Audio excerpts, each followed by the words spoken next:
This is a reenactment of our Zoom meeting on the syllabus.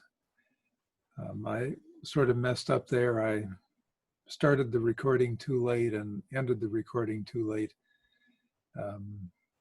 So I've deleted that recording and trying again. So if you go to the Canvas homepage for this course, it will look something like this. There are three links sort of in the center of the page here, a link to the syllabus, a link to the modules, and then a link where you can see your grades. I'd like to start by going to the syllabus. And I just want to look at hit a few high points of the syllabus. So there's my, my information. My email address and phone number. I probably won't be going to my office this semester if the way things are working out. One important item is our textbook, Book of Abstract Algebra by Charles C. Pinter. This is a pretty good book, one of the best abstract algebra books I've found. And not only that, it's relatively inexpensive. It can be ordered on Amazon, or you can order directly from Dover Publisher at this link.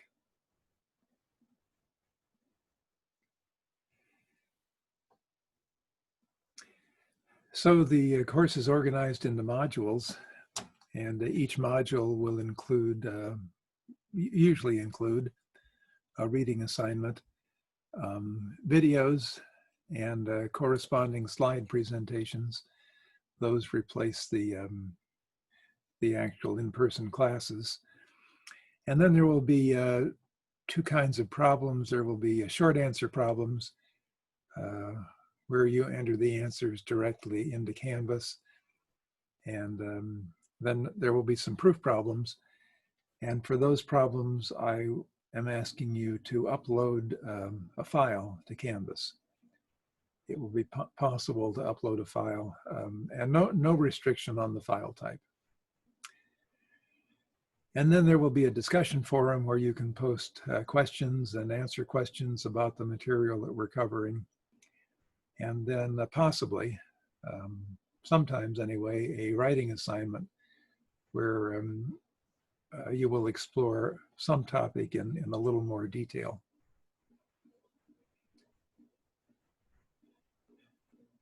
Okay, here's the final grade scheme. We're looking at 60% of the grade based on the assignments, both the short answer and the proofs, and then the writing assignments 20%, and the final exam 20%.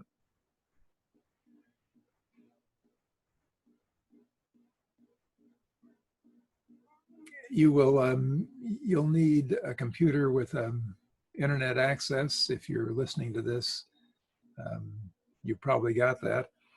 And then the Center for E-Learning has these guidelines for using Canvas and for using Zoom.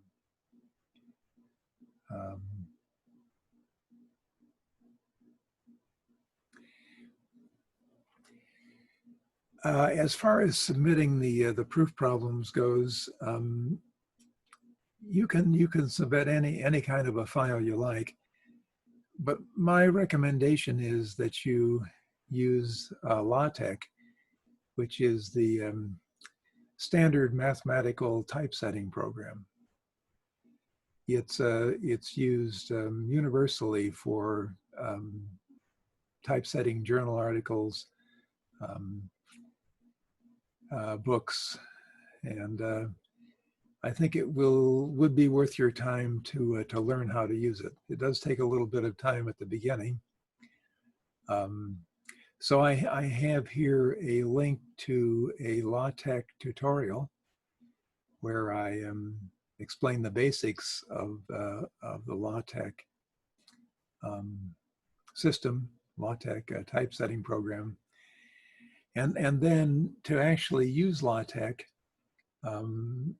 there are a couple of possibilities. You can download LaTeX and get the program on your computer, It's free, but I'm recommending using Overleaf.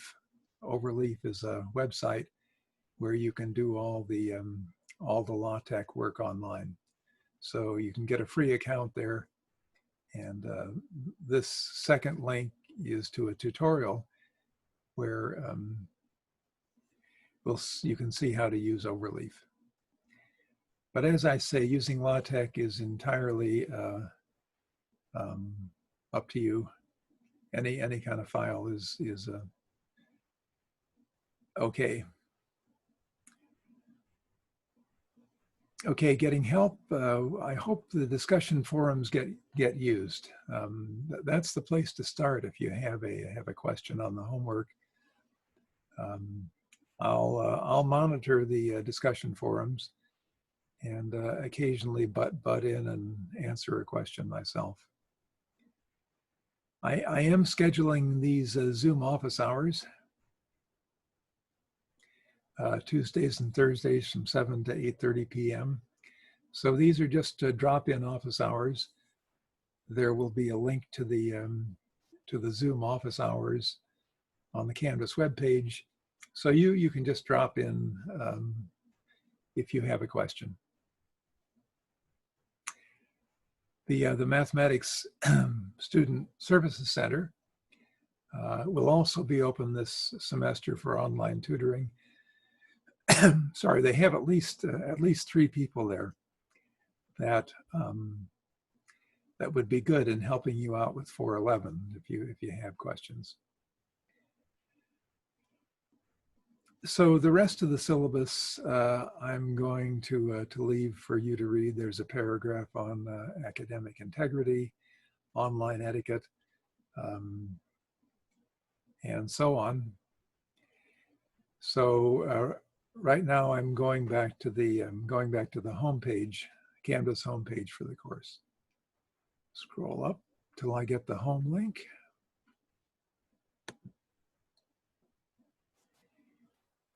And now I would like to take just a quick look at the modules.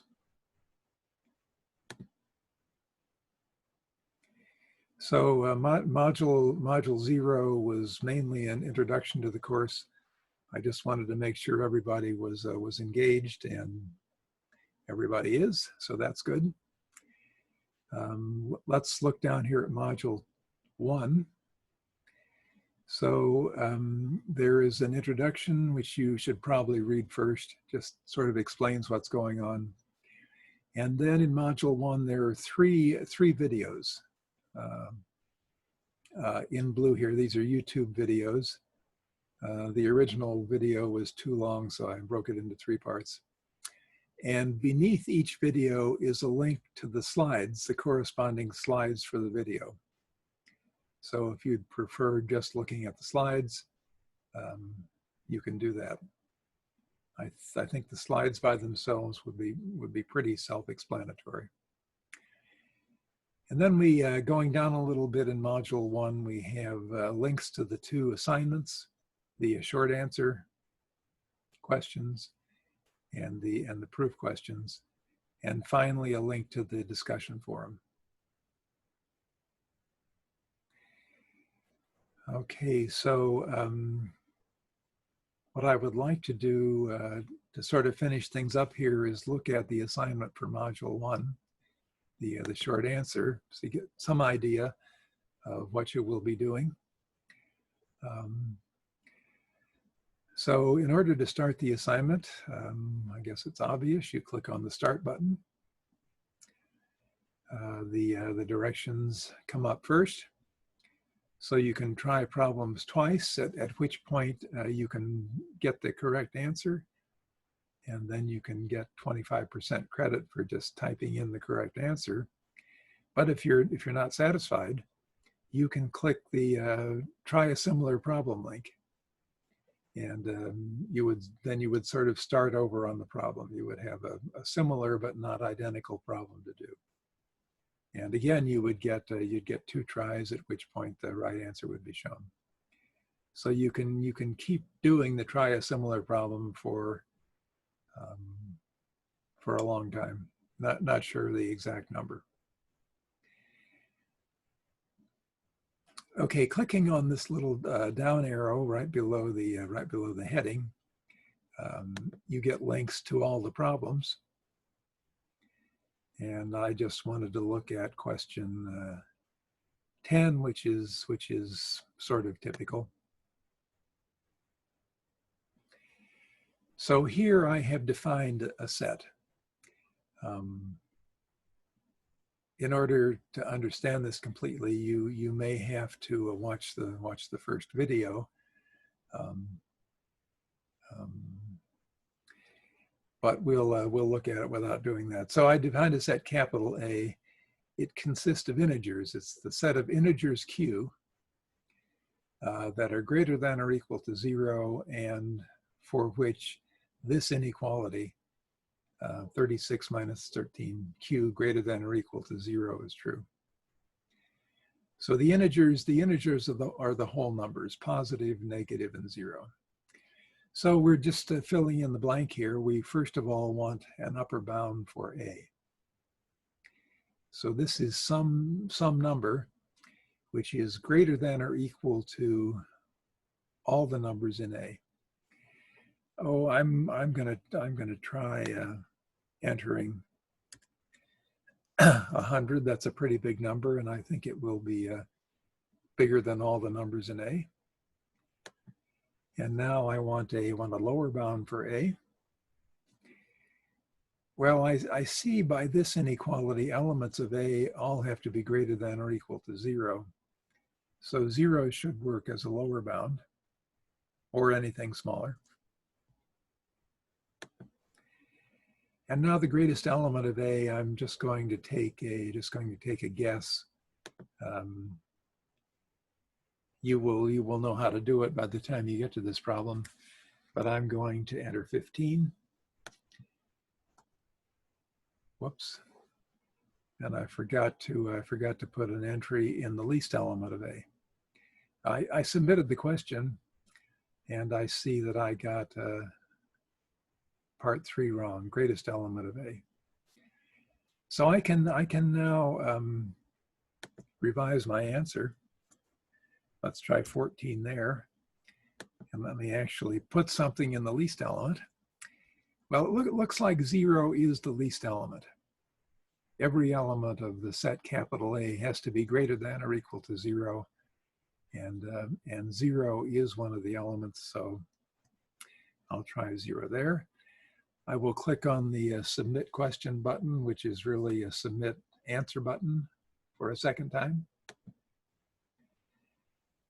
And I see that I have, again, missed the third part. And now, after my second try, these little boxes appear.